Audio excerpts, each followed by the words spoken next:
So many years ago, I struck pay dirt and stumbled onto a bizarre trick that completely changed every single aspect of my life. Here's what it was.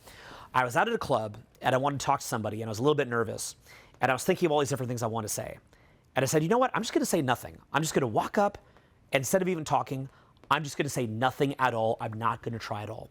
And I'm thinking that this is like the most weird thing that I've ever tried, but I thought, why not? I've tried almost everything at this point. I'm going to try just not even talking at all. So I walk up to somebody who I was very, very attracted to, and I didn't talk at all. And I had one of the best responses I'd ever had in my life. And it actually got to the point that I got addicted to meeting people by not even talking. Now, why is it that this weird, bizarre trick worked like magic?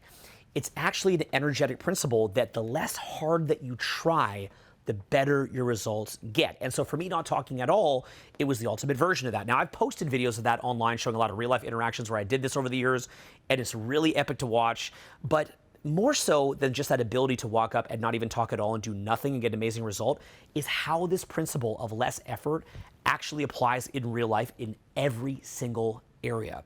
So what you'll find is the commonality, if you're living at a low paradigm, is that you are the victim of life, you're the victim of circumstance, but also everything is so hard. And you kind of loop in this weird paradigm and you create this entire reality out of this life has to be hard paradigm.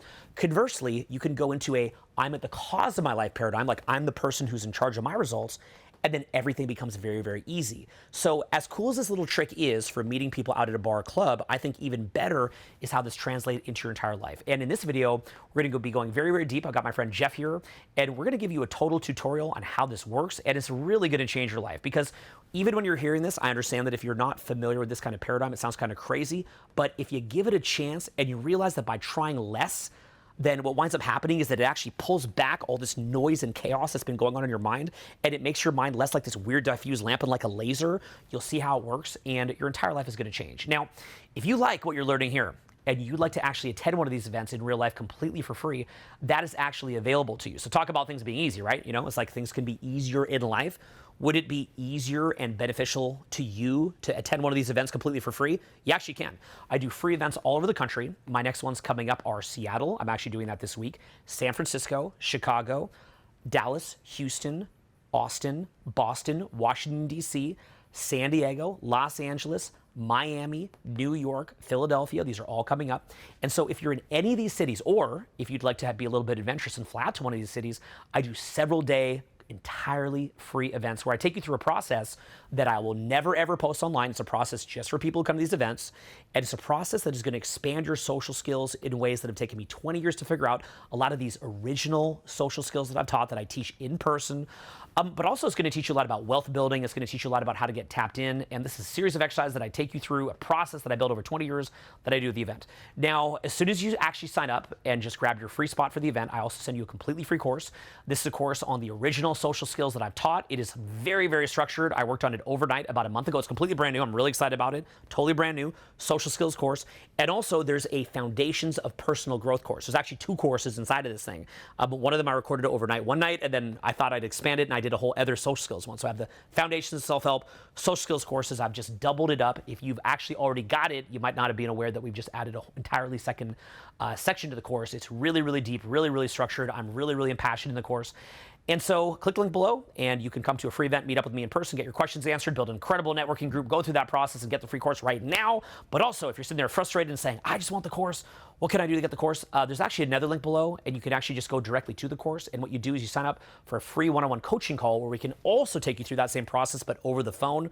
And what's going to happen is we're also going to send you the course immediately. So that's another way that you can get it. So if you actually, from anywhere in the world right now, if you just want to get the course right now, just click over to that link and you can also get it. So we're either going to be meeting up in person, or we're going to be talking on the phone, or we're going to be getting you in a course, or all three. Ideally, you could enjoy those. It will bring this content to life and not just make it infotainment, but make it real so that you get the result, okay? Hope you're excited. And in the meantime, single best thing that you could do to make your life very, very easy and get results right now is lay back and watch this video and get ready to become at the cause of your life, to make life easier and to learn the details of exactly how to do it enjoy. Our great sticking point for all of us is making things too difficult. And this is a very, very, very deep topic, okay? It's incredibly deep. And you can actually study, super bizarre esoteric texts and go very, very deep on this, okay? Now, a simple way that I'm gonna explain this, like just a very, very simple one, would be maybe you've been out at a bar or club and you've seen where sometimes you go out and you wanna meet people and it's like the hardest thing you've ever done in your life. It's like every approach is the hardest thing you've ever done. You're terrified, you can't think of what to say. Even if the person likes you, you're petrified to say, let's go to an after party. And, it's just fear and anxiety and pain and difficulty from point A to point B. So I can tell you that I have been out in my career of working on social skills, and I have felt like I am in a hell on earth. Jeff knows. He knows, right? It is like you are in a hell on earth to where everything is hard, everything is anxiety ridden. I mean, I've had it where when I was newer in learning this, where I would have like a 3-month dry spell, and I would just think it was never going to end. And it almost felt like I'm walking through a club, and nobody wants to talk to me. Everybody who I engage with just blows me off. My kind of natural winner effect or serotonin or dopamine in my brain is just crashing. And I can't tell you how many nights I just remember walking home and just hearing everybody having fun behind me as the fun sounds, right? It's called laughter recognition, and that fun sound just gets further from you, and you just go home shaking your head, and you're like, why am I so toxic? Why am I so ugly? Why am I such a loser? How is this ever going to work? And you can actually see groups of people who might have this experience a small handful of times, and they are convinced that that is how life is. Life is hard. The major hallmark of, in spiritual texts and in sort of esoteric spiritual concepts, which you can believe them, you could not believe them, but they're interesting nonetheless. The major hallmark of being in what you'd call a low spiritual space is victim thinking, victim psychology. The main idea is that you are at the effect, not at the cause. Okay, that's the major hallmark. You're at the effect, not the cause. So if you go meet somebody, say, and this is very sad, and there's a lot of mental illness and genetic reasons and trauma reasons, all sorts of reasons that I wouldn't know. So I say this with respect. But say that you go talk to somebody who's homeless on the street, one of the first things that you'll notice is that they might feel that maybe the government has it in for them, which they're not necessarily wrong, but it's not in the way that they think that it is. They think that they will talk about how all the things that got them to that point, and they tend to focus on that and loop on it, and then they kind of bathe in it, okay? And you can actually look up pockets on the internet where people are so caught up in victim thinking that they feed off of this like energy. And then all they need to do is just go out once or twice, see that people didn't respond well to them, gather more evidence that it could never ever work for them, and then even somebody like me becomes this weird thorn in their side because I'm sitting here as this balding ginger Osberger case, and I'm showing real life footage out there smashing it, and they've got to find reason after reason. And it's funny too, because I can remember when we weren't doing the real life footage stuff, and we would describe all these cool things, and I know Jeffrey remembers this, we would describe all these cool things that we're doing in articles, and people would be like, oh, that's not true, you could never do it. And I remember reading that and thinking, oh, that's completely reasonable that they feel that way because they've never seen it. That's what I thought. Now, I always thought, just gonna laugh at this, I always thought that if you just showed it, that there'd be like this mass awakening, everybody was just gonna get it, and everyone's gonna go, it's real! It's real! So I remember Jeff had this one video. It was this in-mall rant where he spits on the ground, if you guys remember that one. And it has all of this incredible footage into real life interactions. And I remember even reading the comments of that. And the comments are the exact same as when we never showed the real life footage. It was like, fake, not true, BS. And I'm like, but it's right there. like, are you that dumb that you can't tell the difference between an actor and a real life person? Like, you're that dumb. You have that low of social acuity that you can't see it. And what I realize is this is an addiction to being a victim and to life being hard and to stewing in it. Now, you can sense where somebody gets their energy from by watching what lights them up. You can see what lights them up. So some of us, we get energy when we see people winning. Like you watch somebody kill it and you get excited from that and you gain energy because you feel like you could do it. And also it doesn't threaten you because you're able to be happy for them because you feel like you could replicate it. Right? So somebody who is in a coping state, they see somebody winning and it actually upsets them. It makes them feel like they can't do it. It makes them feel lower by comparison and is threatening to them. Somebody who's in a good space actually cheers for winners because they think, oh, I can do that too. Like, if anything, my problem is I tend to be overly biased that people are the real deal because I just want to go do it, right? Like you could show me the biggest BS, and I would just be like, it's real, and you'd be like, dude, that's so not real. I'm like, it is, and you'd be like, but dude, he's lying, and I'd be like, no, let's go do it, and then I would just start trying to do what they do. Like that's the way that I am, right? I wouldn't be like, oh, I'm going down this path of false hope. I would just want to go replicate it because all that I need is that little spark and then put massive action to that. And then even that thing that wasn't real, I'll just go make it real. So it doesn't matter to me whether it's real or not. I'm just going to believe. I'm naive like that, right? But other people, they're so afraid that they can't do it that you could show them the thing that you killed yourself to go get. Like, you killed yourself to get that information out there, out 7 nights a week, decades at a time, teaching programs, doing it, living it too much, frankly. I mean, this guy lived it too. Like, I couldn't even reach this guy for years because I don't know how to get into what he was doing, but he had spreadsheets, he was out of control. And so, he sometimes it's like when keeping it real goes wrong, when you can't find your friend for 3 years because he's got a van with a mattress in it and a spreadsheet. And I'm like, where have you been for 3 years, Jeff? He's like, I'm just authentic. He's like, because I was ostensibly researching a program when I was doing this, and he's like, what are you doing? I'm like, more research is required. Like, I'm not done yet, it needs to be perfect.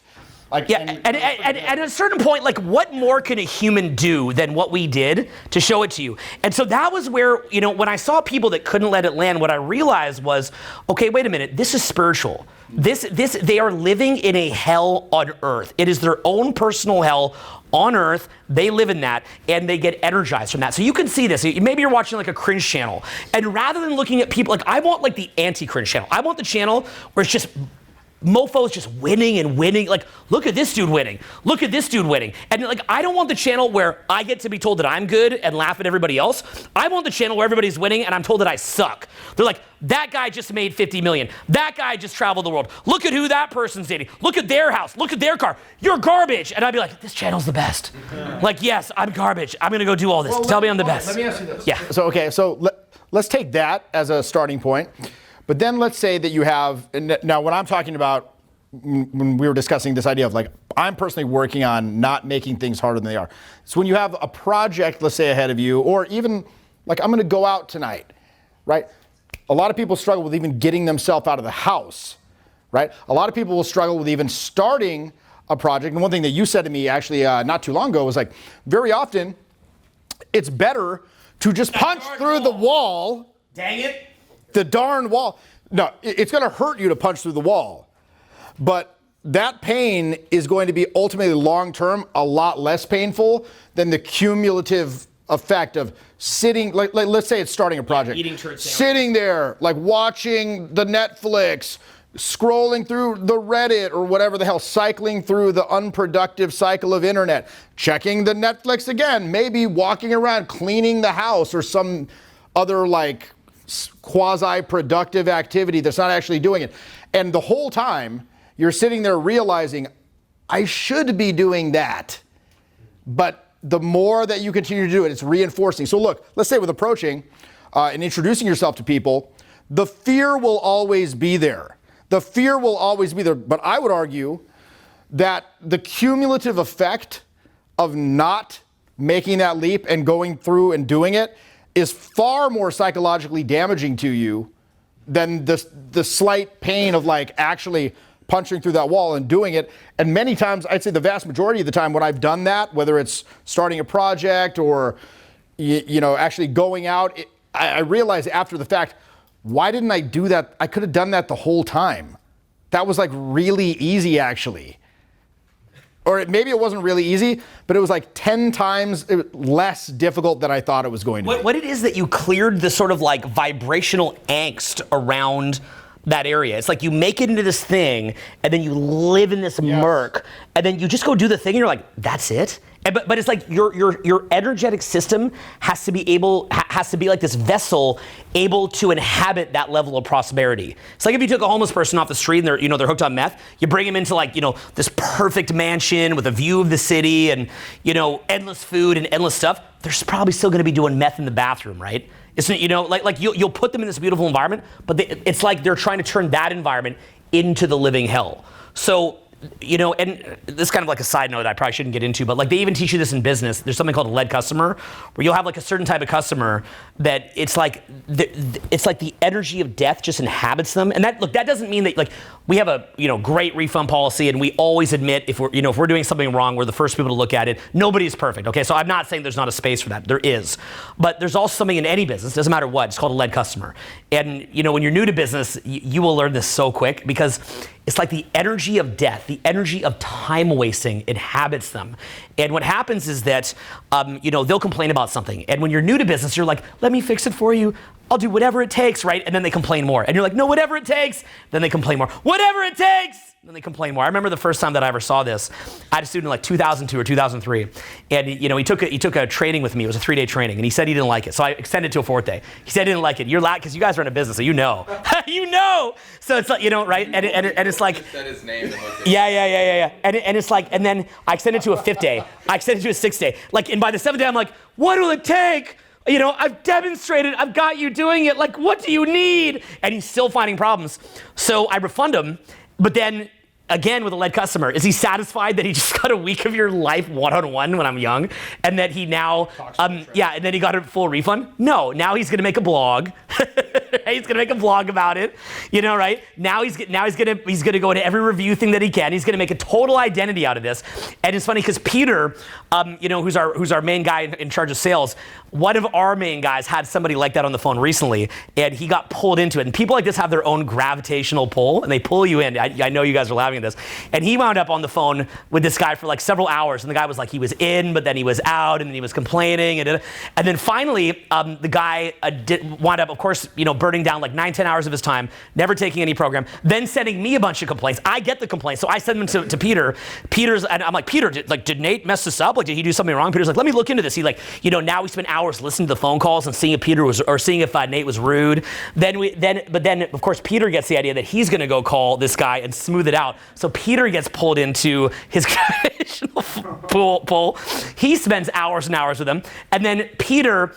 Then he also backs out, but then because he's getting infected with that guy's like poison psychology, Peter winds up sending him, like, it wasn't even that rude, but like in customer service, you should never be rude at all. And he sent him like a mildly rude, email. And then of course this guy like comes through all my texts, and he's like, I'm gonna spread this. Everybody's gonna know. I'm gonna share it with the world. You better give me an explanation now. You better make me a video apology. All this, right? So it's like this one guy that will never do business with you is gonna sit there pulling you into his orbit. And if you can't just say no and move on, you will get pulled in. It is the same thing with internet trolls, right? Where like, all these people, you put out a video, 500 people love it. I love you. You're the best. You're incredible. You're a hero. We love you. Did it right. But that one guy's like, bullshit or BS. This isn't real. And then who, of course, do you want to answer to? Come on, tell the truth. Yeah. Tell the truth.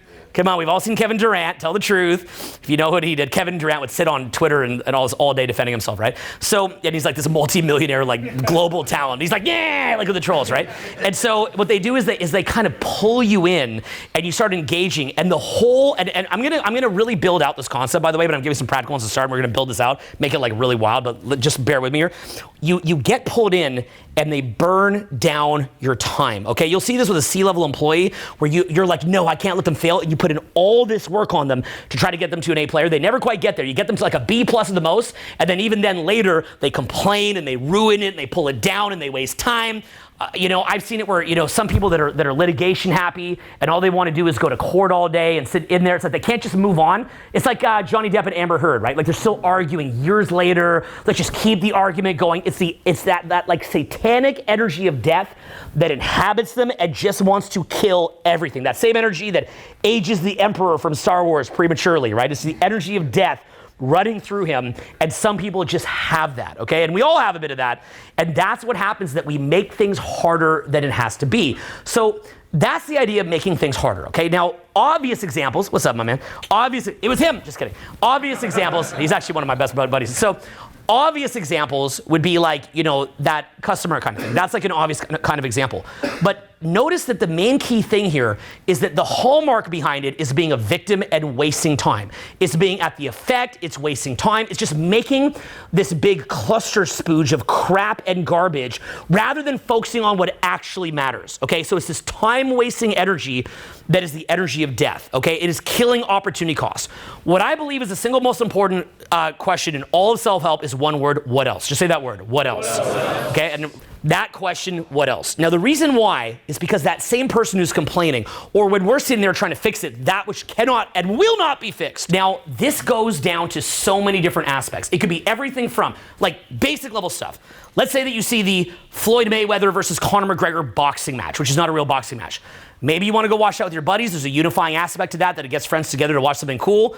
But maybe you turn that off and you go watch the old Muhammad Ali versus Sonny Lipton fight or something like that. You know, Ali versus George Foreman. Like, if you have time to watch mindless crap and you haven't watched the old Ali fights, look at how you're wasting your time.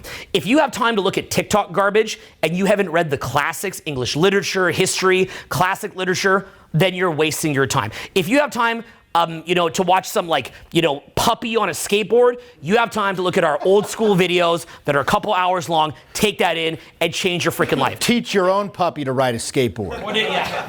Now, actually, this is a good question. So I think this ties in with this idea of, if you actually want to break out of that, if you find yourself resonating, like, that sounds like some stuff that I'm doing, how do you break out of that? Well, there's going to be a gravity to that wants to hold you down.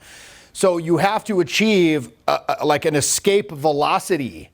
And willpower is a very, very scarce resource in human consciousness. Like, you might have small moments of, like, awareness or little pools of willpower throughout the day that you have to grab and take advantage of before you get sucked back into TikTok. Right? Because literally, like, you can try, like, oh, boom, and then back. Do you ever find yourself just unconsciously doing these things? Like, all of a sudden, you're just like, you're working, and then you see the mouse just clicking over to like Reddit or whatever, like whatever time-wasting 4chan, like whatever the hell it is, like, click over. Why am I? And then you're looking at this. Why am I looking at this? Why am I scrolling this inane feed of? Like, what the hell? Like, so again, why am I not doing that right now? Yeah, exactly. Wait, so what would your commentary be towards, like, how to achieve that escape velocity? I'd say what Jeff said about willpower being limited is a huge component of this. So part of it is those moments of willpower and building willpower. That's everything from your diet to staying clean to knowing what's in front of you, being in inspiring environments. But another thing is that this is very, very cliched, like new agey West Coast. Like, you can tell that, like, I live in, like, the West Coast of the States when I say things like this. But there is a level to which, like, you can only resonate vibrationally with things that you're a match for. So, you might have seen it where you're dating somebody and, like, you've almost got to be a jerk to even connect to them because they kind of need that chaos. And if you don't give them that chaos, they will provoke it out of you, okay? And so you have to be a match for the prosperity and peace and expansion that you want in your own life. So you've got to make a choice to just kind of gradually crawl your way to that. That could be meditation, trauma release exercises, laughing more, going to comedy, the food that you eat, the friends that you're around, the influences that you get. And you don't need to change this overnight. It's also not about moralizing and having moral panic. I hope that I can look at TikTok here or there till the day that I die if I feel like it. I'm not afraid of it. Like, some people are like, I haven't looked at, like, porn, in 5 years, never porn again. I'm like, I don't have a problem with looking at porn for a sec. Like, I'm not gonna, like, go off the rails. Like, clicked on a porn, I'm like, it's ruined. Right? So, like, that's not gonna happen, okay? Like, you're not gonna go off the rails, okay? We don't need to become like these pearl-clutching moralizers in a state of moral panic. That drives me crazy. It's more like, what are you tending towards? And so if you can just kind of keep moving gradually in that direction, which it's also that, like, when you mess up, you see that it doesn't take you anywhere. So part of it's also just education. Like, you just kind of see it, you're like, it's not really that cool. The other thing that I realized was it's really about asking yourself what kind of experiences have real meaning to you. And I've seen this, especially in my dating life, and I know Jeff would relate to this, is like you get to the point where, like, even people that we'll call it dated, okay, the people who you will call it dated, the people that you dated, a lot of times you can't even remember them anymore. Like, how many times have you just run home off into the night with somebody and you can't even remember that anymore? It was like this brief experience. It was fun. It's not that memorable. Like, if I think back to, like, who was special in my life, it's maybe like 10 people or so that really were special and meant something to me in a deep, deep way. I've had fun with everybody, but I care more about the ones that shape me as a person, not just random stimulation.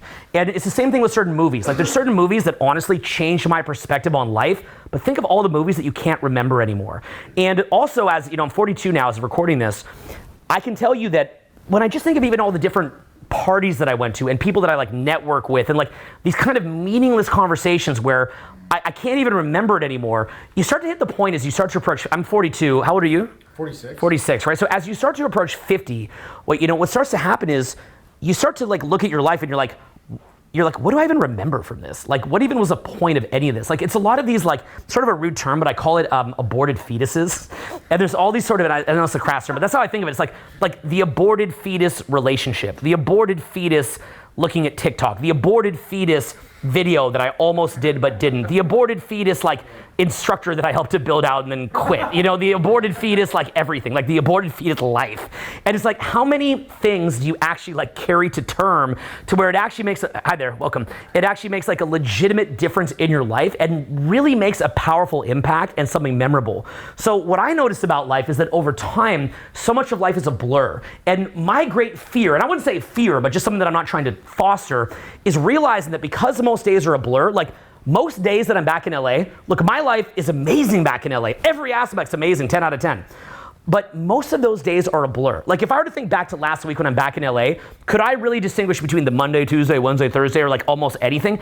It's a blur. So as I get older and I'm towards the end of my life, I'm sitting here on a hobbled ACL, how long until, yeah, and you've got a left leg injury too. Yeah. So you got a couple gimps up here. Like how long until like, you're getting towards the end of your life.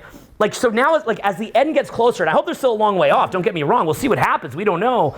But as you get towards the end of your life, like, you're talking to this person, you're like, this is another aborted fetus conversation. Like you're looking at this feed, you're like, this is another aborted fetus hour of my life. This is another aborted fetus person that I'm gonna go on a date with. This is another aborted fetus restaurant that I'm gonna, like, this is not memorable. I'm not getting lasting value out of this. It's a coping pattern where like maybe I'm feeling a bit stressed and it's providing relief, like it's giving some relief. It was actually, a lot of people ask me why I stopped drinking, and it was actually because I noticed, because I used to drink in high school a little bit, and I noticed like it was just a giant blur, like a blur so to speak, but it was literally just a blur. I'm like, this blur could continue for another year or could stop, but it's a blur. Or, I start dating somebody, like I remember like I've dated some pretty awesome people, and I remember like we just barely left the bedroom for like 7 months, but like do I really remember if I was in the bedroom for 2 months, 3 months, like that actual experience of being in the bedroom with them for a couple weeks, I wouldn't change that. First 3 weeks, I'm keeping that, right? That's like some of the best experience of my life. But I can't remember month 1 from 2, from 3, from 4, just plugging away, and you're just like, it's like you're this fly in a honey trap. You're just like caught in honey, and you're just like saying, and you're sucking the honey. You're like, and you can't get out, like that. And the person I was with for 7 months, amazing person. Like, I remember, like, I had to break up. They did nothing wrong, but I had to get out because I hadn't released a video in like 7 months. I barely left the bed in 7 months. Best 7 months of my life. Can't remember it. I remember. And later, actually, I remember because I broke up with somebody else who I had a relationship with after 3 years, and I got to hook up with that person again, and I could remember it was this weird thing where it was still really good, but it was different than how I remembered. So I'm like, even the memory of being with this person physically was a skewed memory in my mind, which means it may as well have never even happened beyond that initial spree. And that's like, with my life getting more scarce, I'm just like, what do I care about? Here's what I like. Let me tell you a bit about what I like. I'd like to even hear from you what's like meaningful to you. Meaningful to me, one is seminars like this. I love seminars like this. I love private trainings that I do. I love big summits. Like, I like having a crowd there, receptive audience, want to learn, be creative. And for us, it's like a jam session. Like, these are the, the free events that we do. They're free associative. It's like jazz. Like, you're just like in there. Do they play guitar and jazz? I don't know. Anyway, is it this or whatever they do, right? But it's like, but you're in there and you're jamming. Like, I like that. Like, being in front of an audience, free associative and jamming, or being at one of our paid events and having a very, very structured curriculum and taking people through exercises and bringing them to the front and having epiphanies and blowing people's minds. That's amazing. It's like you're peering through the veil and you're seeing the creative energy of the universe, and you're tapping into that and harnessing it. That I live for. Another one for me is like a really, really good dating experience with somebody really special and really fun. It can even be casual for a night, but if it's something that I really remember, I value it. A great night out with friends. You're joking around, you're having cool conversations. conversations or idiotic conversations. I'm a big fan, like how me and Luke back in the day, being idiots, me and Luke still call each other all the time and act like idiots on the phone, even worse than you'd ever hear online, okay? But I like being the biggest idiot humanly possible. I enjoy stuff like that. I like going deep into nature in places that I've never been and challenging myself, or up in ski hills and challenging myself, or working on some kind of creative project that pushes the limit.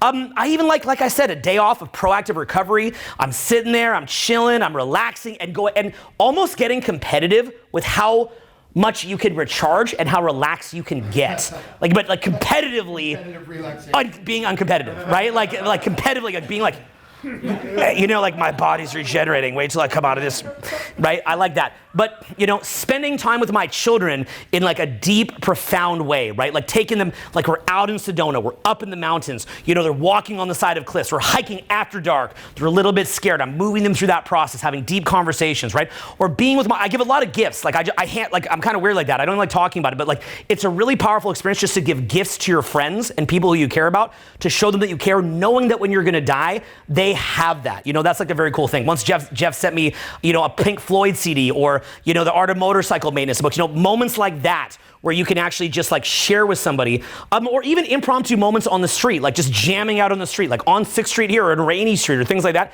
and making your life like a movie, making it memorable. If you're moving towards a lot more of that, and it doesn't have to be all that. A lot of life is paying the bills and things that are pragmatic, and the taxes and the DMV, and there's part of that too, but not allowing that to become the default. And then what happens is that now all of a sudden, these peak experiences, they're too much in thriving. Okay, they're too much thriving. You don't even resonate with them. And so what happens is that you're always kind of feeling crappy, and then you're looking for that quick escape. And that was me, like, okay, well, I'm gonna go hook up with 4 people today, so I don't have to think about it. Or, I'm gonna go drink a milkshake, or I'm gonna just go to this movie. But it's like this kind of repeated thing. And really to have a thriving-based experience, like for me to set up, say, a trip to Montana or a trip skiing, there's actually a lot of work and preparation that goes into that. And the weird thing is, if you actually count the negative emotions of the money that you have to come up with, and the time that goes into the preparation, and the chaos that it creates by unplugging from work for a bit, or things like that, the actual fun, the actual downside of that sometimes exceeds the upside of like going skiing. And so if you're living in a coping state, what winds up happening is you're like, well, I don't want to do that because it's just too much trouble. But then you die having lived in a rut. You die in a blur. So rather than looking at it from a purely emotional space, look at it through a space of creating unique experiences, even if the net emotional, plus minus or whatever is actually against you. Like, even if by the time that I paid for the skiing, set it up, took the time off, chaos at work when I come back, and all that is more trouble than whatever happy feelings I got going down a hill. Because think about it, right? Even skiing, like the ski hill closed at about 4 o'clock. You probably get out there at 10, it closed at 4, and so you got 6 hours there, and the actual part down the hill is probably only 2.5 hours. All that for all that money, time, energy for 2 hours of sliding down a hill? Forget it. Stay home. Why do it? Right? All that, having to do a training and take all these rejections and all that. What, just to like mess around with somebody, have a bit of intimacy? Not worth it. The juice isn't worth the squeeze. Nah, I'm going my own way, guys. Goodbye, right? And that's what people do. But the thing is, if you're looking at it through goodbye, I'm going to land of chodes. And the thing is, like, and that's fine, and that's called coping. There's a word for that. It's called coping. It's being at the effect. It's because when you're at the cause, you can choose to stay in a neutral state through challenges. You can choose to stay in a neutral state through the boring parts. Stay at least, Eckhart Tolle, he calls that, it's like the 3 states of presence. He calls it like acceptance, enjoyment, and enthusiasm. That's what Eckhart Tolle calls it. So you can at least stay in the pocket of acceptance and presence in those boring parts, the DMV type parts or the blur parts, and then have some enjoyment in maybe a more typical thing that you do, and have enthusiasm towards those peak experiences. And that doesn't mean that you need to become a peak experience junkie, but what you have to realize is, like Jeff was saying, we make our own lives too hard. We have a spiritual addiction to making life too hard. And so what happens is something like a beautiful ski trip through Vail or something like that, you don't resonate with that. I can't tell you how many friends that if I say come with me to Vail, even with the money, even with the time, they can't resonate with it. And by the way, here's the crazy part. Everybody says they're gonna go. Like if I text some of my friends right now, like, we're going skiing this winter, baby. What do you think the answer is gonna be? Yeah! Like everybody's gonna say yes. When it comes time to actually go, they're not gonna go. And the problem is life just becomes this blur. Maybe you get into entrepreneurship and you grind, which is better than your chump friend who works a crappy job. But then you're still stuck in that kind of dopamine matrix and you don't break out of it. So what I think is a peak experience is learning to resonate with the presence, the energy of creation, the beauty of life, taking in God's art, taking in the beauty of the world, soaking up the experience of life for however long you're here. And guys, your body's a lot more, it's tougher than you think it is, but it's also more fragile than you think it is. Honestly, like, the membrane between life and death, I mean, it is not, it's like they call it the Goldilocks effect with planet Earth. You probably heard of all that. And honestly, life is very short. How many of you in here have actually had friends literally die at this point? Put your hands up if you've had friends literally die. And isn't it amazing? As you get older, you're like, if you're around, like, it'll get to the point that like most of your friends are dead. And soon it's gonna be your turn. So just realizing that and realizing we make life harder than it has to be, you wanna start to resonate with a higher frequency. And again, a lot of that comes from a combination of whether it's meditation, trauma release, just comedy, basic comedy. Part of it's just making the choice to resonate with a higher vibe. And a big part of it is life experience and realizing how much of life is a blur and kind of pointless, and then saying to yourself, I don't want that to be, a repeated loop. I want to do something different. I just want to have a broader range of experiences. And if I've got to kind of grit my teeth through it to get there, well, the answer is to actually choose to make it easier, allow it to be easier, and then get to having those experiences. I think also awareness, like we've been talking a lot about awareness today, through, again, awareness of... Obviously, because my ACL there. Yeah. Thanks. Yeah, that's why I was sitting too. We talk about we both have left legs. Yeah, we talk about developing awareness of like how these inhibitions are preventing you from taking the actions you want to. We're talking about awareness of how, again, the intellect acts as an enforcer to shut down expression, things like that nature, or things of that nature. But what we also want to look at is, in this instance, awarenesses of where habitually you're falling into this kind of vibe he's talking about, right? This kind of, I guess for lack of a better term, coping vibe. So if you notice yourself clicking that mouse over to 4chan or whatever awful, like time-wasting website you go to, if you notice yourself just... Don't mess with 4chan. Don't come get us, 4chan. You're just like unconsciously like going to, like opening it up. You're like, oh, I was going to text my friend. You pick up the phone. All of a sudden TikTok's open. Well, maybe take it off your damn phone. Maybe you wake up in the morning, and this, by the way, this is something that, like, this is so dumb, but it like changed my life fairly dramatically. Like significantly. Like I used to go to sleep and I'd like look at my phone and then I'd plug the phone in here and I'd go to sleep. And I wake up and I'd be like, okay, let's check the emails. Oh, next thing you know, Time wasting. You know what I started doing? I just put it across the room. So I can't pick it up when I wake up. Like I have to get up and start moving around before I can even look at the damn phone. And by that time, I'm in my flow of actually getting things done, and then I don't default to that as much. Another thing I did, I started getting blacklisting specific websites for certain parts of the day. There's software you can get to do this. The one I use is called Freedom. And for 8 hours, you click on that, it'll just go to a screen that says, you are free from this site, right? And, again, it's like reducing the friction, right? Seeing where the habits come in, and then just physically changing the environment so you're less prone to fall into that. Because, again, you might be in this coping, but like when you're in it, it can feel very difficult to extricate yourself from it because it's become habitual. It's just habitual at this point. And so you might have, like, again, those small pockets of willpower where you're like, right now I'm going to go, but then this habit grabs you. And now the next thing you know, you look up and like it's 2 hours later and you're just clicking around on the internet or doing some other nonsense that's unproductive. And then it just becomes, the blur he's talking about just continues to roll on. And by the way, I thought it was funny how you're like, we're nearing the end of our lives at age 46. Well, it's kind of true. And you know why? Because that old aphorism or saw about how time seems to speed up when you get older, it's very true because you're having less novel experiences. When you're young, you go through these certain things. Oh, I'm 21. Oh, now I'm 25. Now I'm this. Now it's like, okay, I'm 40, whatever. It's like another season, another spring, another winter, it's just like ding, ding, ding. It is what? April 27th, To me, it seemed like it was New Year's Eve, like last week, at age 46, and that phenomenon will continue to accelerate. Like my grandfather, he's 102 years old. He turned 102 on April 7th. This guy, he still drives. He stopped flying the airplane about 6 years. He lives in Alaska, so there's not much to crash into really up there. But, he still does shots with us. But this guy, like, he seems to, like, he's not in a coping mentality at all. He finds, like, deep, like, fun and meaning in just being around people. He's super friendly. He talks to everyone.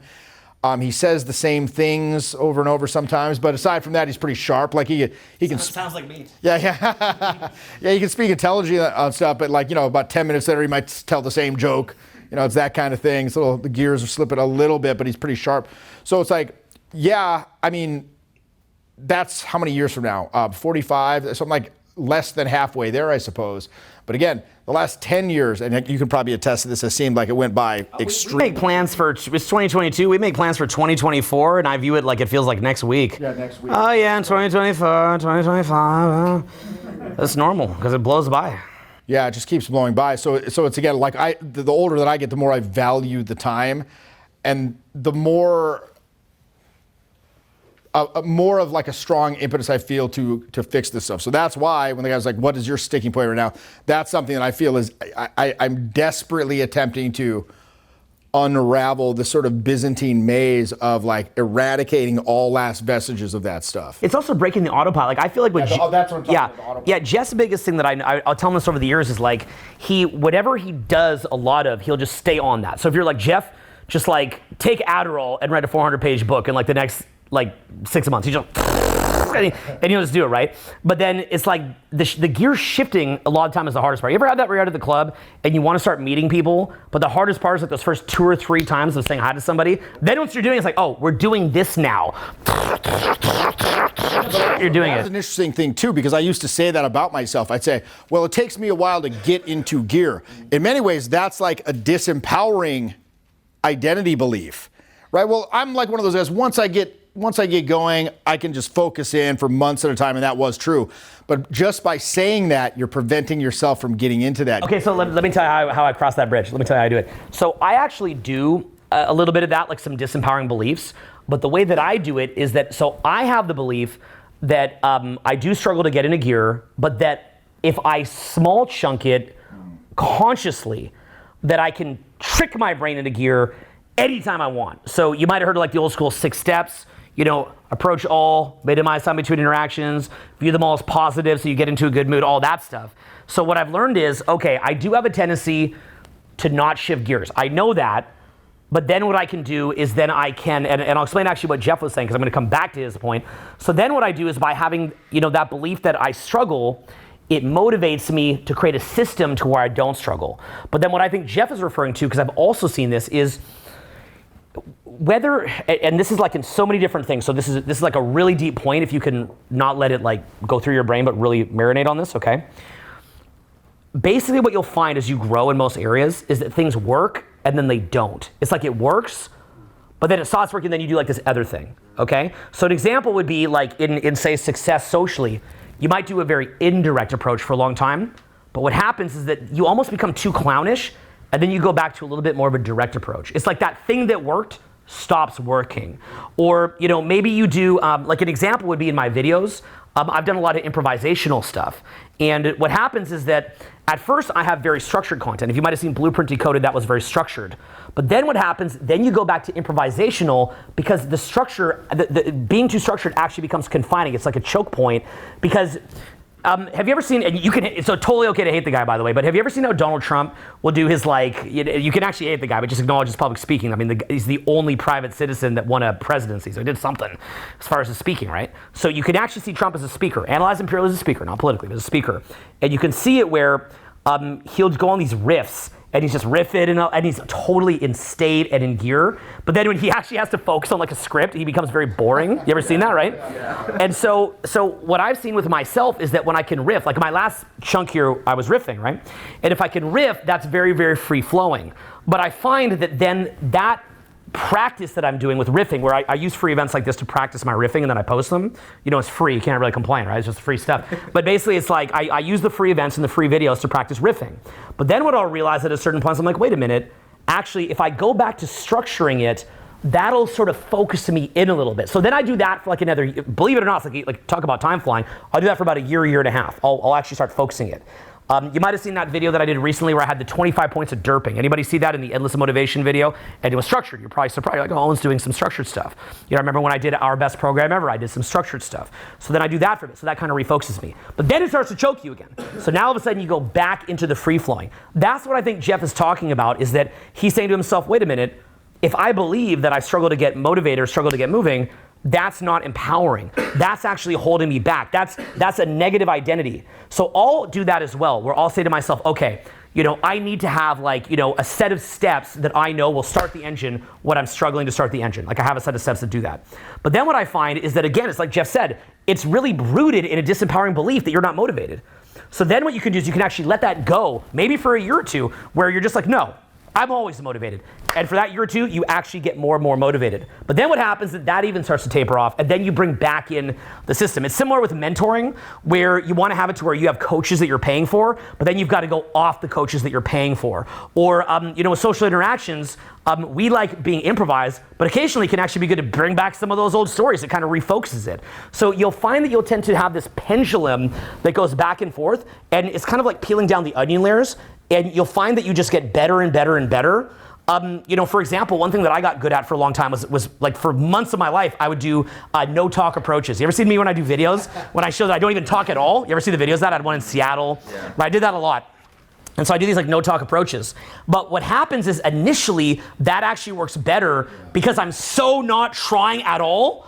And so just that vibe of not even trying is so money.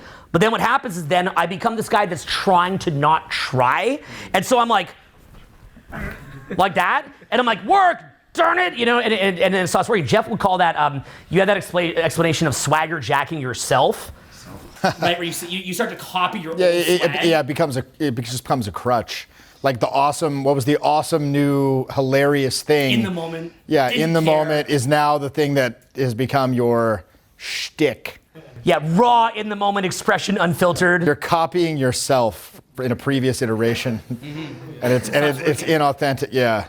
You know, and then you're jacking yourself. Yeah, it's important to understand that. I took that from you. And the main thing is, well, you had quite the story that I guess in today's social media we can't share, but it was involving some interesting. Well, okay, we'll leave it at that. But yeah, Jeff had an interesting story about. So he basically did this really off the wall thing. It was. I wish there was a way I could put this to you guys. I'll tell you later. But yeah. You don't remember this? Well, it was a joke that that was very in the moment where he whipped out this crazy thing. Get in it. Oh. Yeah, he whipped out this crazy thing. A haircut. It's like he kind of gave himself a haircut. So the point being is like he whipped out this crazy thing, but in the moment when it was like a mutual fun vibe that everybody got, then what happened was everybody's laughing. It was like an in-the-moment joke that you had to be. It's a very you had to be there, right? But then when you replicate that, it doesn't have the you had to be there thing. It was like, ah! And it was like, and he's like, I guess I shouldn't have tried to copy that, right? And it's amazing how with spontaneity, you can do that off-the-wall thing that people appreciate because they're kind of in on it and a part of it, and it's like a win-win thing for both of you. But then if you try to replicate that later, the result could be a little bit different. So I have a memory for that stuff. So yeah, so it's one of those things where, you know, it kind of goes back and forth. Now, but just to wrap this point then, because we covered a lot of ground here. Again, this is improvised. But let's go back a little bit to that idea of it's as hard as you make it. The idea of even doing silent approaches was really in many ways the ultimate of that. Realizing that you're making it so hard to go and meet people. You're making it so difficult. And really all that you needed to do was just not even care, and it would happen for you. So understand that what you believe is your greatest challenge is often something called self-generated resistance. Say that with me. Self-generated resistance. Very good. It's like we're getting late at night here. You're doing good. Okay, so self-generated resistance. And so what we do is, it's like rather than just picking like the 5 things that actually make an impact, like the 5 or 10 things that actually change that quality of your life and make you have those magical experiences, those peak experiences, just focusing only on that, we focus on all this other stuff. The art of life is in simplicity. The art of life is, like, honestly, you could put a microcosm of life, just the ability to go to a park and not complain and whine and be negative and look at your phone. Like if you could just go to a park and look at the frickin' tree and go, that's pretty cool. It's sunny out. There's a dog. I'm with my friends.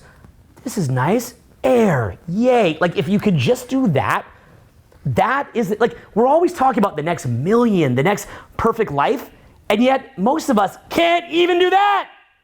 So all that you're gonna do when when you get out there and you have all this success, you've got the perfect partner, the perfect life, is you'll be like very wealthy friends of mine where we're sitting up in literal castles, actual castles. And they're arguing with their spouse, throwing stuff at each other. It's like, look at Amber Heard and Johnny Depp, living in real castles, chopping each other's fingers off, secretly recording each other, beating each other up, putting turds in the bed. It's awesome, right? Maybe it'd be fun. Maybe we're missing out. So, and this is all over the news right now, right? So it's like in this perfect life, but they haven't changed the vibration internally. And remember, I talk about being a poop eater. That's the perfect example, right? You got the poop Johnny Depp in the bed and chopping his finger off and recording each other and going crazy, suing each other. Like, no, it's not done. Now we're gonna write articles about each other. Then we're gonna sue each other, right? It's like the lead customer that I talked about at the beginning of this, right? Where even when they get the refund and the extra time, they're not done. Their identity is cemented around being this permanent embattled victim. And so even when they separate, they gotta keep fighting and fighting and fighting because they make an identity out of it. And really, like, I've even had it where two of like my best friends, two guys, got into it with each other in court. And honestly, it really is the most homoerotic relationship that they have. It's like they can't just go their separate ways and be millionaires and say thanks. No, it's like they've got to go to court, say mean things about each other in public, and then make this big spectacle, and then dig up all of each other's things in depositions and discovery and find out the truth about this. And then 5 years later, be spending millions on lawyers and be a victim and keep fighting. And I even came in, I'm like, look, do you want me to just compensate you and you'll just go away and I'll just eat this? No, it's like this, and I hate them. I hate that person. He's got to have justice. I'm not secretly in love with them. Oh, put it in me. Put it in the back, baby. Put that wax on me. Put the piggy ball in my mouth. Put that piggy ball in my mouth. Spit on me. Take me, choke me, spank me, pull my hair on. Yes, I'm not secretly in love with this person. I just hate them. I can't stand them. They're bad. I'm bad. We're bad.